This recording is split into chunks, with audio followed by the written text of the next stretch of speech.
In this video, let's talk about Derek Carr's farewell, an AFC Championship game neutral site getting announced, a former Chiefs running back nearly dying to save his kids from drowning, and then let's take a look at the Chiefs being connected as a favorite to trade for a certain star wide receiver this offseason. But first, how about those?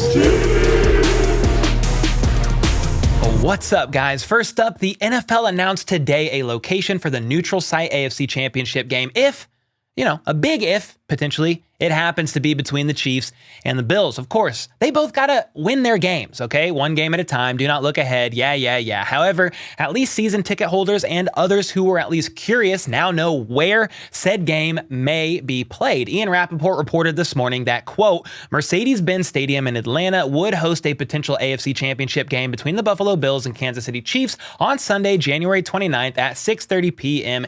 Eastern Time, ET phone home. So there you go. Atlanta, Georgia is the location, and ticket info will be announced at a later date, but season ticket holders from both teams will get first priority. It's also interesting to note that this is pretty close to an equal distance for both teams. It's roughly 800 miles from Kansas City and about 892 miles from Buffalo. So not quite even, but within 100 miles of being so. So there you go. Close enough. And as far as my thoughts are concerned, it just is what it is. This is an indoor stadium with turf, and turf is much more unforgiving and harder on players' bodies. I think that may be the biggest bummer here. Instead of playing on the nice grass at Arrowhead, the Chiefs now would have to play on turf.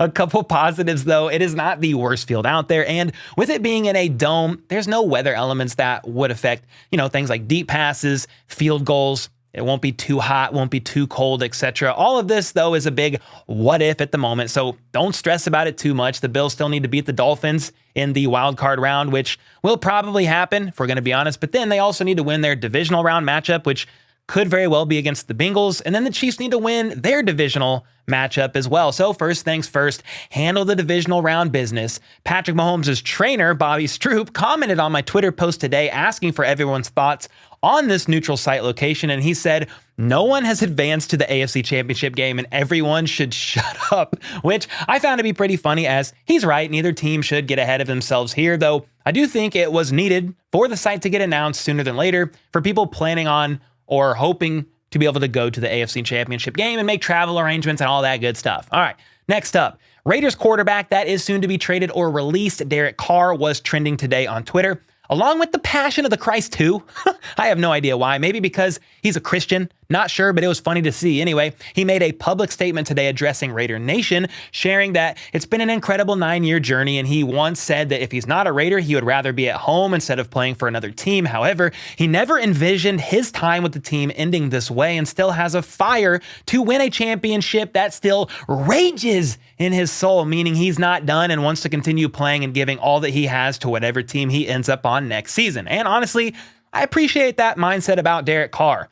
The mindset to want to keep going after playing for a horribly ran organization for so many years. He had 5 head coaches and 4 offensive coordinators during his time there, among other issues with the personnel from the ground up, not to mention their owner's bowl cut. They don't know how to draft, coach, or win games when it matters. And while we troll the Raiders pretty frequently on this channel, I honestly, seriously, sincerely wish the best in Derek Carr's next chapter. Who knows where he's going to go? Miami, Indianapolis, Tampa Bay, Green Bay?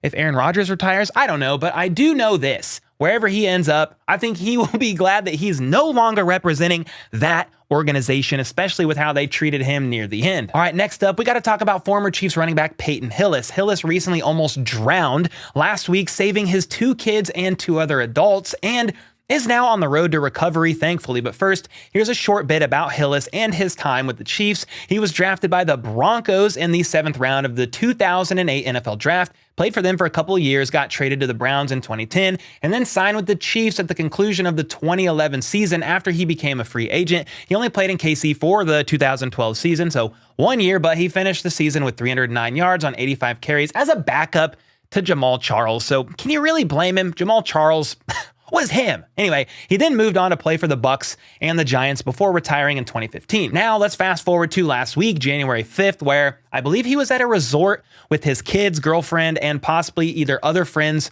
or family members in Pensacola, Florida. And from what I've read, his kids and 2 other adults may have gotten pulled in by a riptide, and the hero of this story, Peyton Hillis, used what was either a boogie board or surfboard to help save their lives, yet nearly lost his own in the process. Hillis then had to be rescued himself from the water and was life-flighted to a local hospital, where he's since been in the ICU on a ventilator, reportedly also dealing with lung and kidney damage. So things were not looking good for him for a little while, but there's some good news here that I recently discovered, and it was reported that as of today or yesterday, he is now off the ventilator and able to breathe on his own. His girlfriend recently shared a post saying that he's off the vent and is on the road to recovery. So great news here, and I wanted to bring this story to your attention for a few reasons. 1, so you'd be aware of the dangers of the ocean, and to please be careful. 2, to shed light on a former Chiefs running back who is a hero, willing to risk his life to save those he loves. And 3, to let you all know that it looks like he's going to recover from this potentially very tragic incident. And for more info on this, got a couple links in the description, and hopefully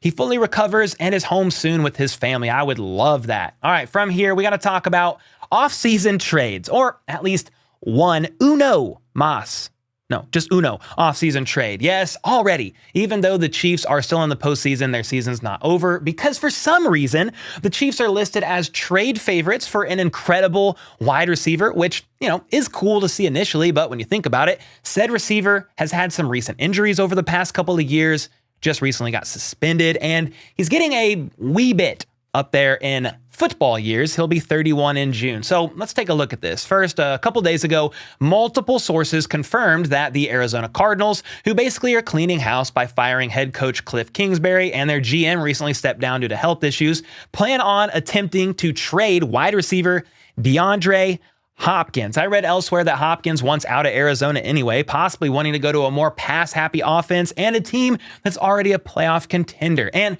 here's how we got here. Just 2 days ago, Jordan Schultz tweeted this out on January 10th. Sources confirm Arizona Cardinals plan to try and trade all-pro wide receiver DeAndre Hopkins this offseason. D-Hop has 2 years and $34.36 million left on his contract and is likely to seek a new deal. Then on January 11th, Hopkins took to Instagram posting this photo and saying, "Forever grateful," pretty much confirming a new season is upon him. And then today, I saw online that the Chiefs were listed as the top contender for a DeAndre Hopkins trade this offseason, with an implied probability of 25% higher than any other team, with the Patriots and Green Bay Packers listed as the next 2 beneath Kansas City. And my first thought was, how on earth are these odds even configured? And it looks like bookies.com odds maker Adam Thompson has used his NFL contacts developed over 20 years covering the sport to create these hypothetical NFL futures odds on who Hopkins' next team should be if they do indeed trade him. Okay, cool. Well, over here in Chiefs Kingdom, we love weapons for Patrick Mahomes. We want them all. And Brett Veach has said himself that he's always open to exploring any option for more weapons, even if it's only to get the offense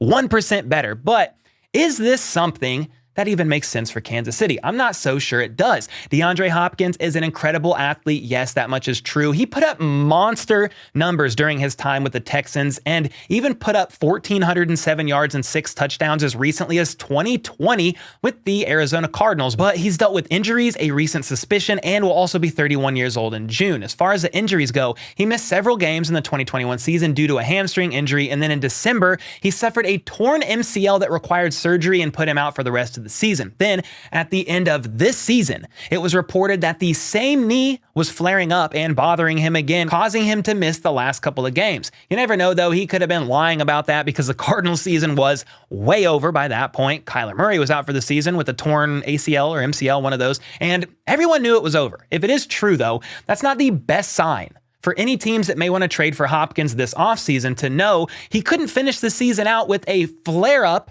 on the same knee that required surgery the season prior. On top of that, he missed the first 6 games due to being suspended for violating the NFL's performance-enhancing drug policy. He claimed that he had no idea how this happened and has never tested positive before in his 10 or so years in the league, but either way, he's battling injuries the past couple of years and has the stain of a 6-game suspension on his resume. On top of that, he's about to be 31 years old in June. I've said that like 3 freaking times in this segment, and reportedly wants a new deal with whatever team trades for him. He's owed $19.5 million in 2023 and $14.9 million in 2024, and I'd imagine a new deal would involve more years and more money. And I think that's why I'm confused as to why the Chiefs are top prospects for a D-Hop trade. This wouldn't be a typical Brett Veach move. The article here does report, though, that D-Hop wants to play for a pass-happy offense and stated, who better than the Chiefs and Patrick Mahomes? Well, yeah, they love to throw the ball. Patrick Mahomes is him.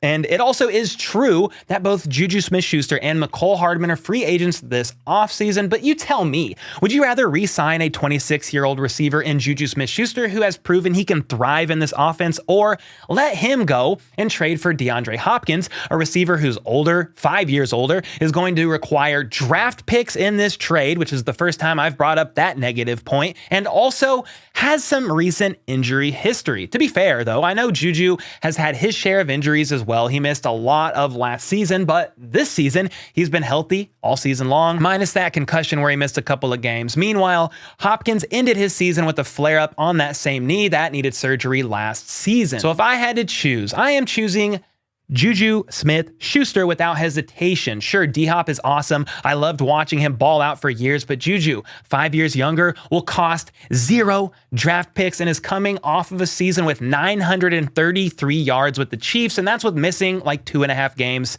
due to the concussion. And that is why I just don't really see a scenario in which the Chiefs opt to trade for Hopkins, giving up valuable draft picks for a position that they just traded someone away from in Tyreek Hill last offseason to acquire draft picks for other positions of need. Meanwhile, Mahomes has proven he can make it work with just about anyone out there because he is just that good. No Tyreek Hill, no problem. Mahomes is MVP, leading the NFL in nearly every offensive category. You know the scoop. Anyway, what do you guys think about all of this? Are you in agreement with me? Or do you have a case for DeAndre Hopkins coming to Kansas City that makes sense, and maybe I'm just missing something here? Make sure to let me know in the comments down below, and until next time, let's go. Let's freaking go. How about those?